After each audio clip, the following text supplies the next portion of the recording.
Big shelf. Jason Gorby from That Shelf in Canada.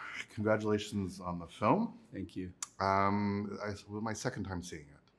And I think that the film, as a second time, is very interesting because you can concentrate on it being a character piece. I'm wondering for you, as you revisited it after the Cannes premiere here in New York, how you responded to it when you're sitting there on the box watching it. You know, it was such an engaged audience, such a connected, and an audience that had permission to give a broader range of vocal reactions to the film than at Cannes, when people are, there's a lot of expectation. Everyone doesn't know what to expect, People have heard a little bit about the film by this point, and they realize that humor really is a component of the film, which they may not expect from films by me. Right.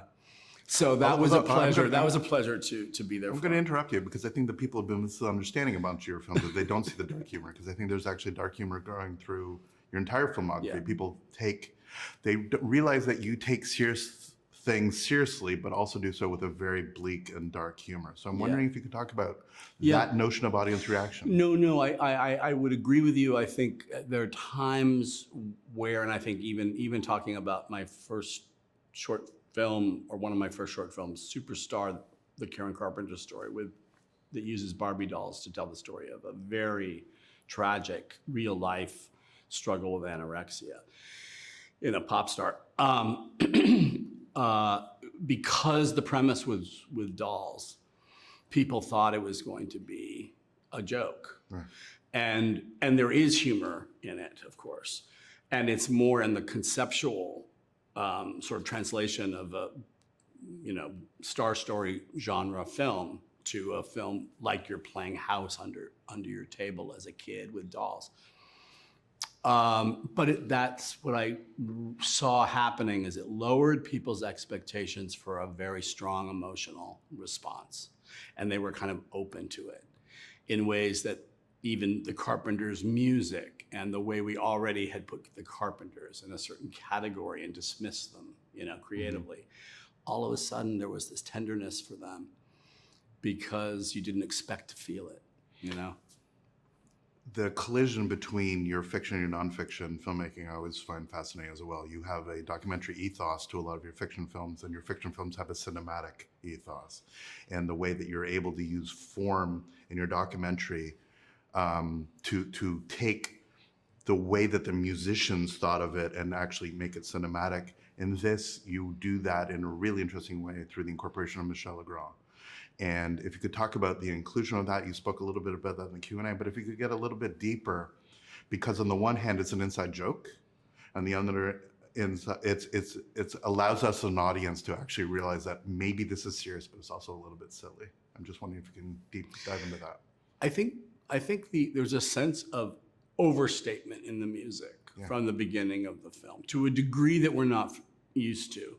Opening a fridge and hearing blasts of horns. Well, I would even just say watching butterflies laying eggs on a milkweed plant through misty, beautiful bucolic shots, and having that first extremely dangerous musical signature from Legrand hit you in the head, which is how you feel at the beginning of watching The Go-Between, where the music originally came from.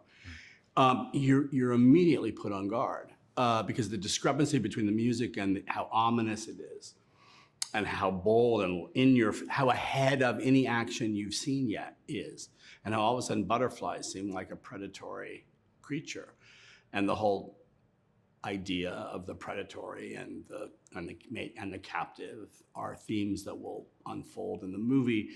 But I wanted to bring the audience in on that and have that be something that they're invited, if not demanded upon, to be thinking about themselves as they watch it. We have to wrap, obviously, but let's talk about the performances, because they do the exact same thing.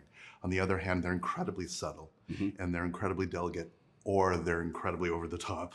And if you could talk about just finding that sort of fine line, that note, to make sure that in this film, you're not ahead of the audience, but you're allowing the audience in not only the darkness of the story, but also, again, the surrealism, the dark humor of this relationship between actor and the person she's performing, between the husband and the victim.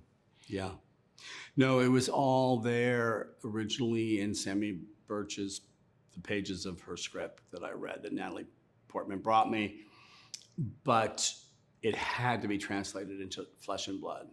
And so the pitches that the actors take, and I would say most of it is played extremely deadpan and extremely seriously and with great nuance.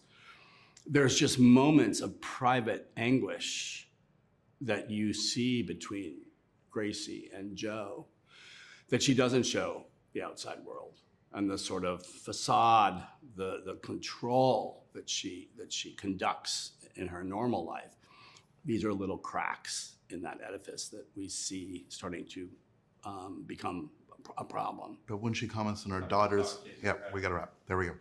I was about to say, when she comments on her daughter's arm, it's also very funny.